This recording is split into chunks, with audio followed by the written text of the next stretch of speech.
shit. And yeah. Brainstorm for a couple of years. No harm in that.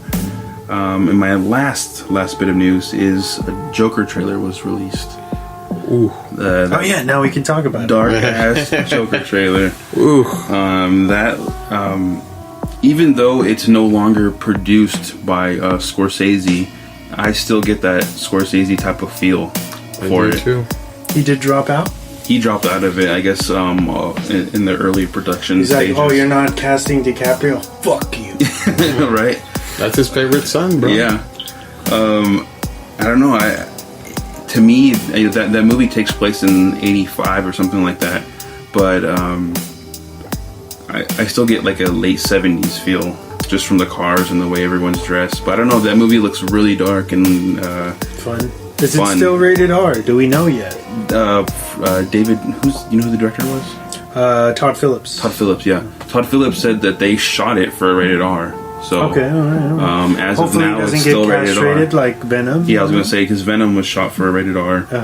I don't think so, man. I think we might get a rated R movie with this. That'd be good. I think that's what it needs to be.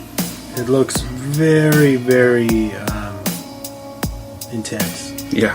What I read on the comments during the trailers is like in 1989, the Joker was made by a toxic waste, and in 2019 he was made by society. And it dude, that movie, I got that feel like fuck, I might cheer for the Joker. I mean, either way, I'm a Joker fan, dude. Yeah. I've always kind of connected with his madness and found the joke, like the real joke, and how this guy is like super insane and how he is. And I think this is the first movie where you see a truly disturbing origin story of a super villain. Because Dark Knight, of course, Heath Ledger was beautiful. Yeah, I love Heath Ledger. But that didn't. We already kind of step into him being around, for a while. At least where Batman begins, and then you kind of, you're just tossed into Gotham, and Joker is already this element around. As where this one is interesting because it's like you get to see the build up to what makes him snap. You see the descent into madness, which is really cool. At least from the trailers and what I'm picking up. Yeah, Joaquin is my man forever. I'm excited for this, but still, the comic book nerd in me is like, there's no Joker without a Batman.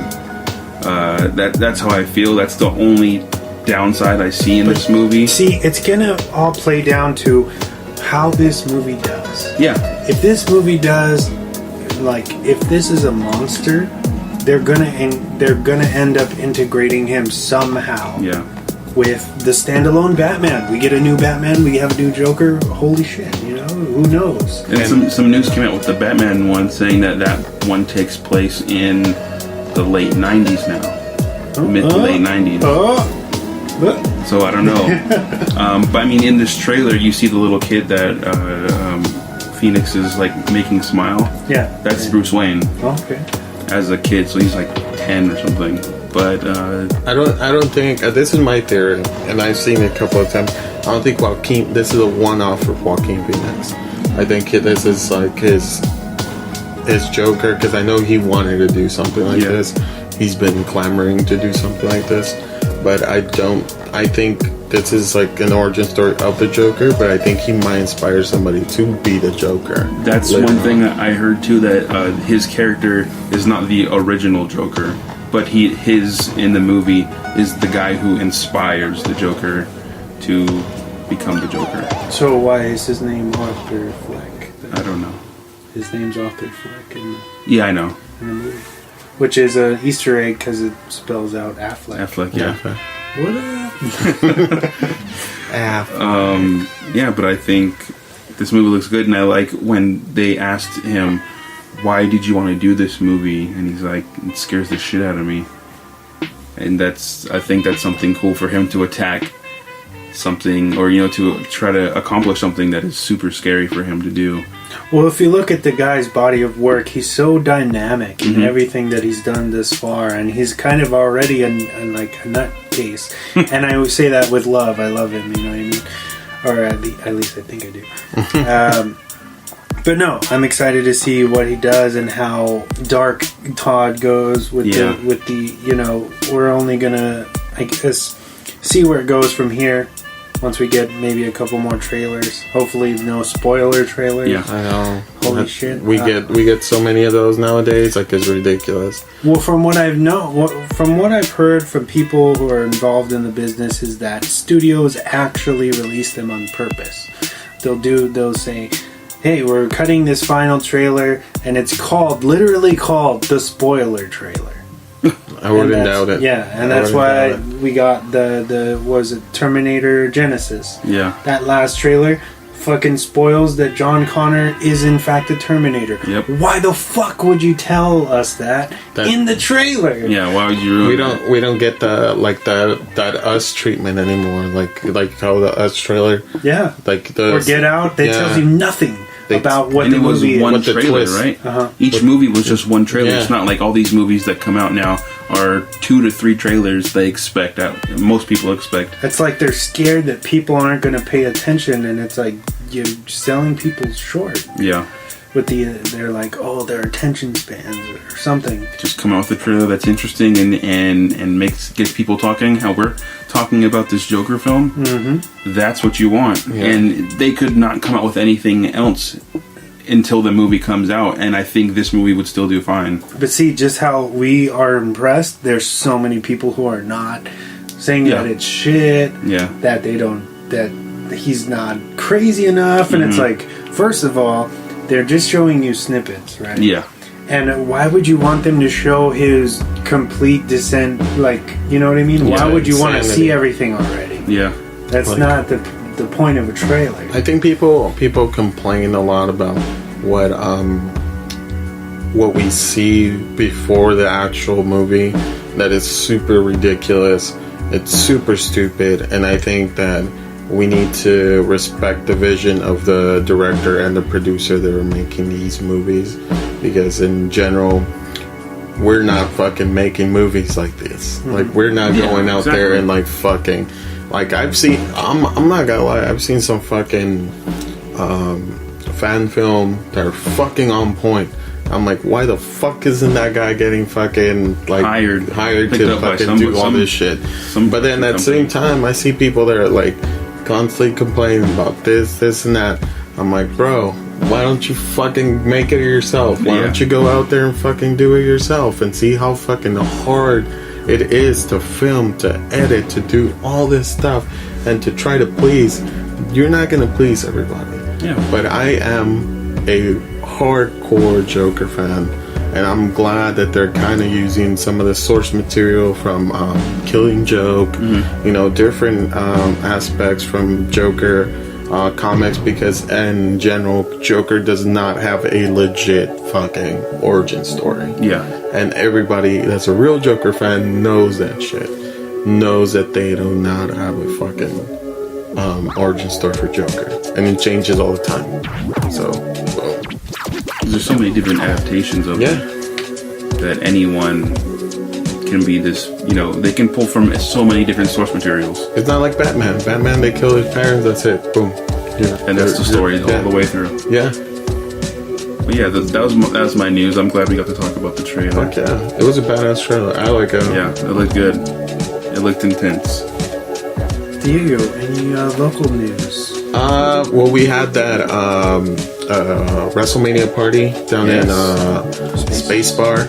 It was incredible. It was actually packed. I was surprised because the last couple of times they did try to do a wrestling event, it wasn't all that packed. But it is the glamour. It is the marquee name that is WrestleMania. It was a fucking 7-hour wrestling show, which is unfucking believable. I can't believe I was fucking still interested after 7 hours. That's 7 hours. Started at 2, ended like almost at 9, 10 o'clock. West on the Pacific time, and then on Easter time it ended like at 2 in the morning. Yeah, certainly later. Yeah. So it was fun, and I know from what's their name, Flower Chains. Yeah. Those guys made it possible for me and my friend Tyler to do this wrestling show. I helped Tyler out and kind of promoting this, and I know me and Wesley were talking about Flower Chain earlier, and we were like, actually I was talking to them yesterday about putting their plug on there, but Flower Chains. Yeah, Flower Chains. Awesome. They just followed the page, dude. Yeah. So ironically, they asked me if I was on the podcast. I was like, yeah, drop the mic. I'm on Drop the Mic. He's like, yeah, all right, cool. So that's a nice showcase for brotherhood that's there, and the pro wrestling fans. And a lot of my friends came through. They were actually pro wrestling fans, and we had a little group going, and it was so much fun, man. It was just that's what I loved about this year's WrestleMania. I didn't get bored. I didn't fall asleep. I didn't do anything, and all my friends were watching WrestleMania, and hopefully SummerSlam later on this year will be showcased at Spacebar again. Cool. So hopefully stick around for that. I know there's a special pin that we have coming out. We can't tell anybody yet because I want to release it during Pin and Patch Con, and so check that out. Check those guys out, man. Those guys are fucking cool. Their stuff is really amazing. And I know I gave and they by the way, they gave away some pins. So I have an Undertaker and World Warrior Animal pin cool. that I was gonna give West and shit. And but yeah, other than that, Taking Back Sunday was fucking awesome. And that's about it, man.